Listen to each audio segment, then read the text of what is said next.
So yesterday, Shopify Rebellion won their second Game Changers Championship in a row, and after the game, their best player and MVP of the tournament, Florescent, said this. One question left to ask. What's next for Fluorescent? Probably just like play against better competition in the future, hopefully.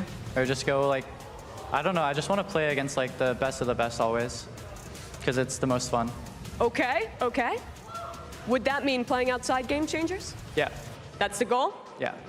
What's your dream in Valorant?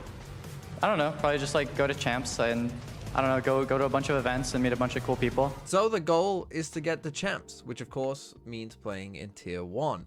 And this obviously would be a pretty monumental step for any Game Changers player to play in Tier 1. That's obviously kind of the long-term goal at the very least. And if anyone's going to do it, Floor probably is the player to do so. So today I thought we'd take a look at Floor, you know, and talk about what areas is Floor very good at, what areas does Floor need to improve upon, and all of that in this quest to make it to Tier 1. Let's start with the good then, shall we, for Floor. And the good is obvious, right? Mechanically, Floor is very, very gifted with pretty much any gun you put in her hands. About this head-to-head, SRN against Floor, this is going to be that constant battle of dominance. Who gets to walk away? Who gets that confidence? Proves that! She answered my question! A real simple one, apparently, for Florescent. Farming it up. They want the ace. So does Floor at this point. 6-0. She's not even out of round 2. Knives on the horizon. Yes, her team is definitely going to allow her to farm this kill, for sure.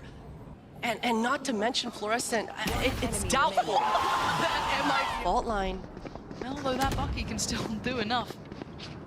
I want to control. This is an absolute crunch here. Ow. The Bucky again, so deadly, and now they want some more. Sarah, back-to-back damage! As soon as the spike tap sound cue comes through. This could be massive. They actually go a little, I feel like maybe early on that one. Yeah, catching the spike on the cross. It's priority. Oh my God, Floor!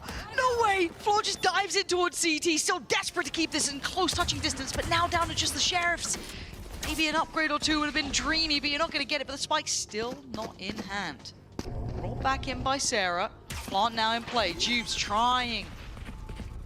Desperate, but look who's just defending the line. Fluorescent. Next thing the Floor is really good at is agent mastery and understanding kind of what the role is in a round like this kind of big set. Execute here in this round. All right. Oh, we've seen this before. Does the timing work out this time? It does. We saw that fail last time. The timing was off, Christine. This time they've tightened that up already. And now the pressure towards market. SRN needs to get out, and there's nowhere to run. So this round is going to be a triple B split here, where, you know, basically everything is made to order. The Omen TP, the wall goes up, in they come. You know, Floor's going to slide here, get the first kill, and then, you know, knows, like, where the roll is from there, right? To slide, clear some of this part of the map out, realize where this kind of player is. You know, whilst that's going on, we got our Cypher just kind of chilling here. We're going for this triple B split now. This Raze has literally no chance. Great stun, right? Great flash into another free kill. Perfect. And then the Lurk finds a kill as well, right? Like, some of the execs that SR have are really, really good. And obviously a main component of that is Floor understanding where her role kind of is in that exec. And sometimes Floor can just get some of those crazy kills on these agents as well. With an up or a Neon with a Bucky, let's find out. So far, it's SRN with their name up in lights. Floor on the hunt, finds their target, finds a second. And when I talk about Floor's agent mastery, I do mean kind of all of the duelists, or at least, you know, the non-Phoenix Reina duelists, because not only, as you saw, can Floor play Neon, but Jet and Raze are also very good for Floor, and even Yoru as well is an agent that Floor has shown in the Game Changers Championship Floor's Yoru is also pretty good. Not only that, when the game can kind of get a bit close and you kind of need a bit of a hero maybe to step up, like SR did yesterday on map 3 when it got pretty close towards the end, Floor's pretty good at closing it out. Priori Jubes as well, and it looks all in, it looks direct, it looks like it's just straight towards that C site. Floor dodged the blind, she's just biding her time, waiting for that dart, and that blind lands from Mel! And look at this, they line up. Oh! Fluorescent! Never knowing defeat, pushing forward, pops the ult. You're gonna really secure this victory with an ace. If it was anyone else, I might doubt it, but Fluorescent is one of a kind! One more kill! Floor didn't get the ace. But you still see that in that moment, SR were able to close out and win the game, in large part thanks to their best player going absolutely crazy. But now let's talk about some of the problems that Floor can have. And to me, a lot of it is not to do with mechanics, as we've shown. Floor's mechanics are very, very, very strong, as we know. But it's more to do with sometimes the decision making, right? So for instance, let's take a look at this round on Haven here where Floor is opping, right? Okay, you missed the op shot, you then get breach ulted, you know, you put the wall up, you leave the site, all fine, right? No problem. But at this point, you've completely given up the site, right? So you're playing for retake at this point. There's kind of no two ways about it. And Floor has gone and run back into Heaven with the op, which, okay, sure, that's fine. But what you're going to notice here is now, you know, Floor is kind of jumping around the window and is essentially just trying to no-scope here through a smoke and ends up taking a ton of damage because of that, right? And so this to me is like, look, it's 3-3. You're not winning, you know, 11-1, where, yeah, sure, mess around if you want to. We're up 11-1. You know, this is a close map, right? This is not the time to be messing around. And you have to understand your role at this point. Like, hey, I'm the duelist. We're about to go for a 5v5 retake. My team is going to need me to be the one, you know, who's leading this surge, who's, you know, getting in onto the site. Instead, I'm going for blind no-scopes through a smoke. I'm trying to get a clip. I end up taking a ton of damage because of it.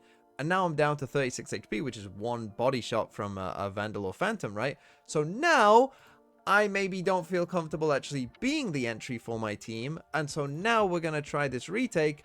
I'm not going to swap the op with my teammates, whereas before I probably would have swapped the op with a teammate, you know, probably giving it to Alexis, and then I take your rifle and, you know, I run into the site.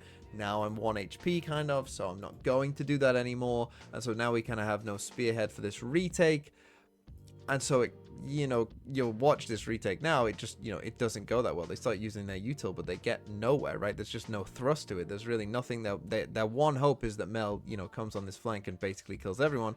But you see, we end up here with, you know, just Floor in Heaven alone, you know, actually, I think reloading whilst Alexis is jumping out, right? So those kind of decisions sometimes of like, you've got to understand, like, okay, we're now playing retake. We've come off the site. You've got to understand that your role now is to be the entry point back in, not risking your life for a random no-scope through a smoke. And if we come to the very next round in that game on Haven as well, this time we're going to be in a 3v4 retake.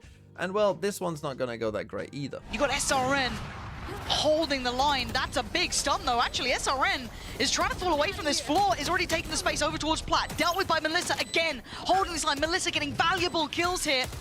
And even if you know where SRN is, you can't seem to clear them. Alexis trying to find a target, but they're doing the dance. This is nice from MIBR. They need a couple of these, build that confidence. Oh my god, Alexis.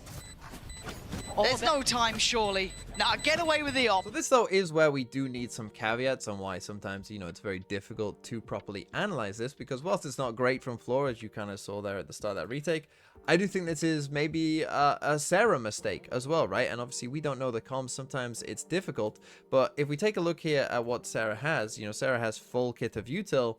But to me, just the kind of order of operations for maybe, I mean, maybe the entire team here is just a bit off, right? Where I would say, we're going to dart first, we're going to flash, we're going to reveal where this jet is, but then we're going to stun, right? And so when you get all of that from Floor's perspective, it's like, well, you've just darted, stunned, flashed. Like, I have to go now.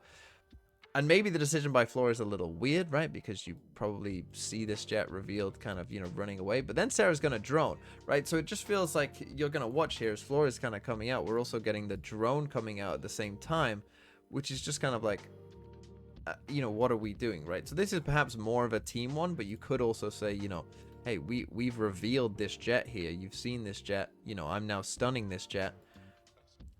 Again, you could argue to Floor, like, you know, go forward, try and kill the jet first. And it does seem like Floor kind of second time gets kind of transfixed by the jet after sliding this first time across.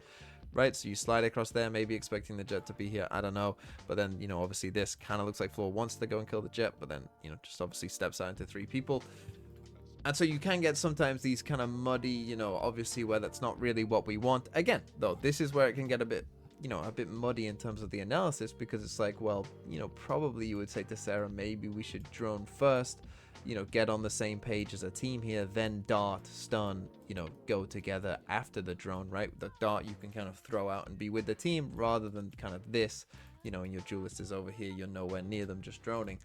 you know, so you can get, you know, you can get into the weeds a bit here with some of this, but I do still think, you know, some of that decision making, you know, maybe that's on Floor trying to go too fast. I don't know. We're not in the comms, but obviously it didn't go great. And the thing is, Floor is a very, very aggressive player, which of course makes sense, right? You're mechanically the best player in every game you play by quite some distance a lot of the time. So of course you're going to be very aggressive. That's going to lead to those tendencies because you can get away with a lot. Of course, when you're talking about going up to tier 1 and playing the best players in the world, you know, the gap isn't going to be that big, right? And you're probably not going to be the best player in the server a lot of the time, right? And so some of those aggressive tendencies would probably get punished more, and you do end up with a lot of rounds that look like this from Floor. But she's got that stun and the slide to be able to back away if she needs to. Good ping coming out here from Sarah. Timing. It's the shoulder. Continues forward, clears through by tiles. Gets See her. Oh, the timing. And actually wants to hunt this down. Floor.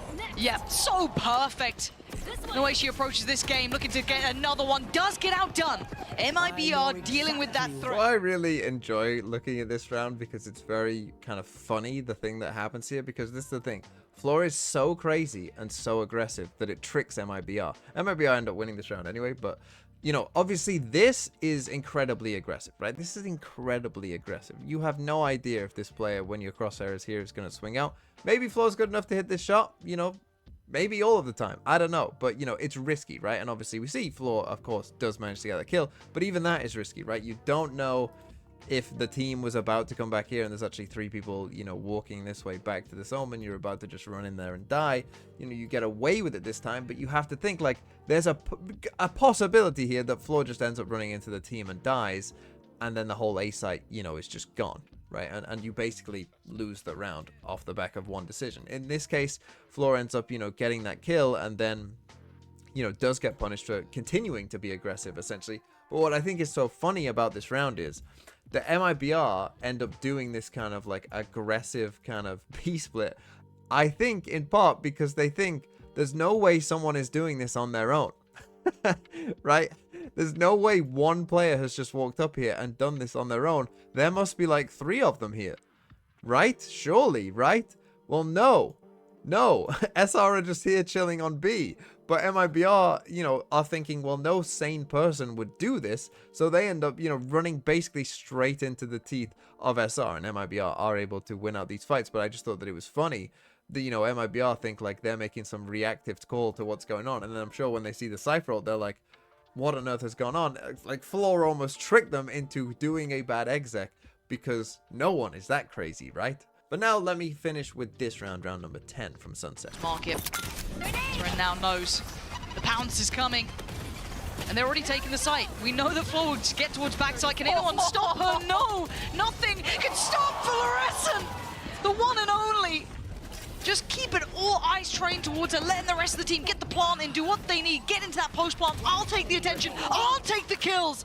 I ain't gonna stop. Does finally fall away. So obviously, again, crazy entry by Floor. Again, you know, just absolutely crazy, really, you know, just abusing this. But again, you could say like this is potentially throwing your life away, right? You have no idea what's going on back here.